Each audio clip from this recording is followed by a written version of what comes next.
یکی از سوالای مهم اینه که آیا باتری قلب من شارژ میشه؟ خب میدونیم که باتری قلبی اصطلاح عامیانه است.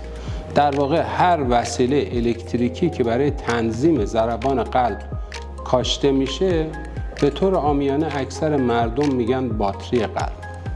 اگه ما بخوایم یه مقدار توضیح بهتری بدیم، بعضی از این دستگاه هستند که ضربان رو برای ضربان قلب پایین تولید میکنن.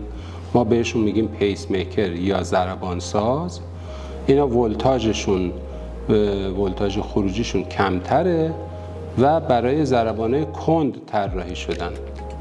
بعضی از دستگاه هستند که همین امکانات پیس میکر رو دارن ولی یه چیز دیگه هم اضافی روش دارن. اینه که یه خازنی دارن که برق رو توش ذخیره میکنه و بعد با ولتاژ خیلی بالا برای مواردی که ضربان قلب خیلی تند شده و میتونه منجر به ایست قلبی بشه، این برق رو ذخیره میکنن و بعد تخلیهش میکنن که ما بهش میگیم شوک. این دستگاه بهش میگیم ICD.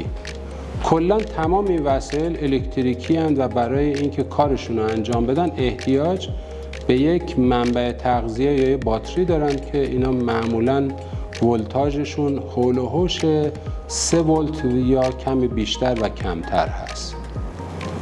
این باتری‌ها قابلیت شارژ ندارند. البته شاید به صورت تحقیقاتی بخواد کارهای انجام بشه که همچین وسیله اختراع بشه، ولی در حال حاضر وجود نداره. خب اما چرا ما به مریضا میگیم که به طور مکرر مراجعه کنن و دستگاهاشون چک بشه؟ دقیقاً برای اینکه ما ببینیم عملکرد دستگاه در طی اون دوره 6 ماهه، 3 ماهه یا 1 ساله چجوری بوده، چه اشکالاتی براش پیش اومده یا پیش نیومده، آیا عملکردش درسته، آیا تنظیمات جدیدی لازم داره.